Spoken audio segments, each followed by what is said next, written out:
Assalamualaikum. Waalaikumsalam. Selamat masuk kita. Kita silakan duduk.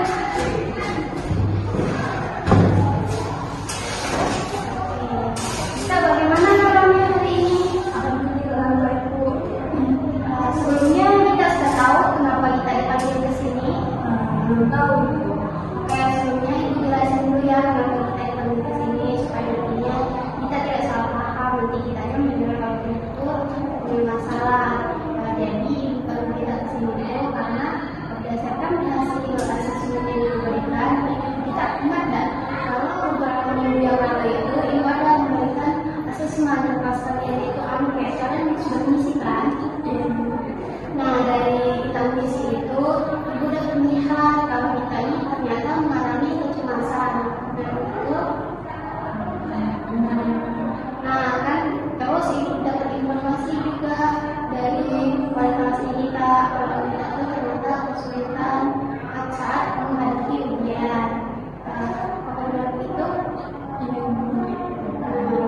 Nah dari itu kita bantu kita tuh mengatasi masalah itu. Di sini kita akan diskusi santai aja, kita tidak perlu takut. Sebelumnya Ibu nanya dulu, sebelumnya apakah kita sudah pernah melakukan konseling dengan guru BK itu? Oke, kan kita belum pernah nih. Jadi Ibu jelasin juga kalau di konseling itu kita bisa cerita santai dengan Ibu untuk mengatasi masalah kita ini tadi ya, kecemasan.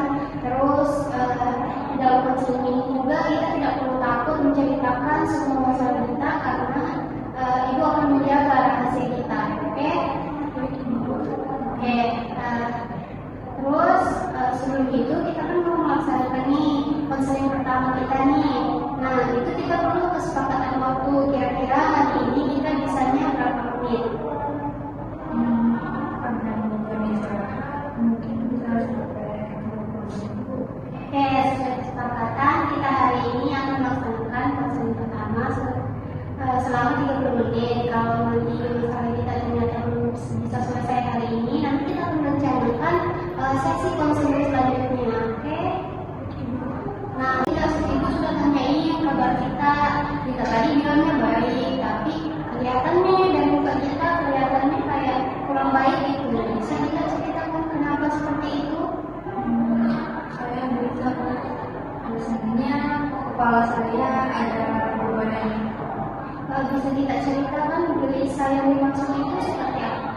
bagi saya itu karena saya sering takut kalau nilai saya itu rendah Bu. Terus saya juga takut kalau nilai saya rendah, saya tidak tahu bagaimana. Bisa juga kita ceritakan pada saat apa saja perasaan gelisah ini muncul. Jadi perasaan gelisah ini muncul pada saat apa? Sebelum ujian, tapi kadang dari beberapa hari sebelum ujian saya juga sudah merasa cemas Bu. Jadi perasaan cemas ini muncul pada saat menghadapi ujian, sebelum ujian, selain itu. Saya juga cemas dengan nilai saya rendah dan tidak sesuai sama ekspektasi saya, takut mengecewakan keluarga saya Bu. Jadi kita ini cemas ketika nilainya sudah keluar atau belum? Pas nilainya sudah keluar sih saya cemas Bu. Tapi sebelum jauh dari ujian itu saya juga sudah cemas terlebih dahulu, jadi saya cemas di sebelum dan sesudah. Berarti pada saat kita belum melakukan ujian atau mendekati ujian pun kita sudah mengalami cemas. Iya betul Bu, karena kepikiran kalau nilai saya nanti saya takut tidak mendapatkan nilai saya. Berarti kita merasa cemas ini karena ada faktor dari ayah atau dinamika. Ibu. Bisa kita ceritakan lagi perasaan kenapa kita itu cemas karena takut mengecewakan ayah? Jadi Bu, waktu keluarga saya SD, saya itu hampir selalu mendapatkan kelas 1 pada tapi pada saat saya kelas 3 saya mendapatkan 35 dan itu membuat ayah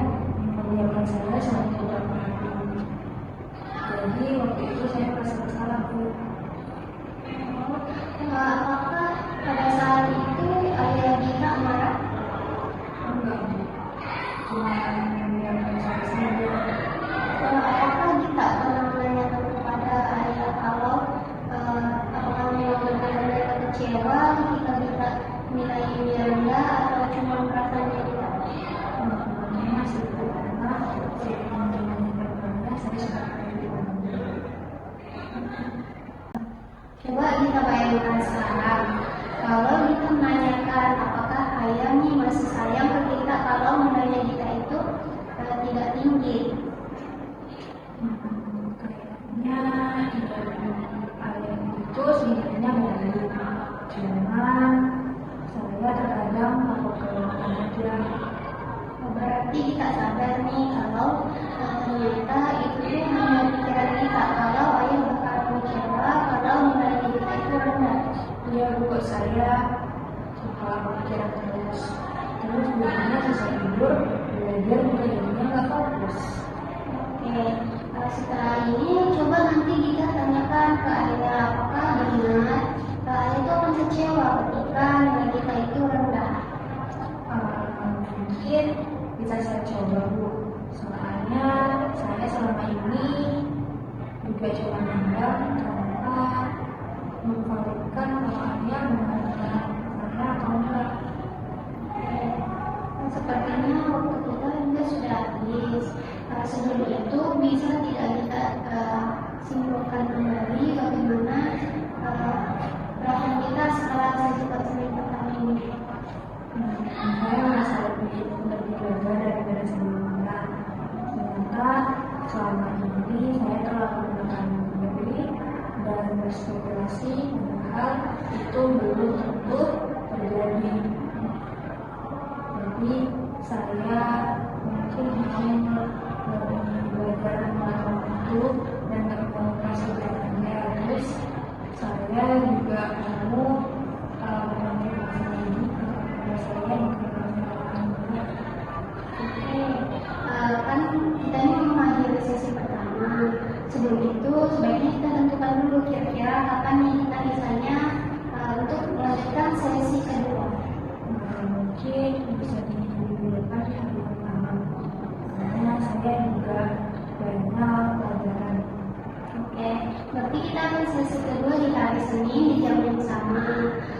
Terus tadi kita punya tugaskan untuk menanyakan ke ayah. Terus kita bisa tutup. Terima kasih kita karena sudah berani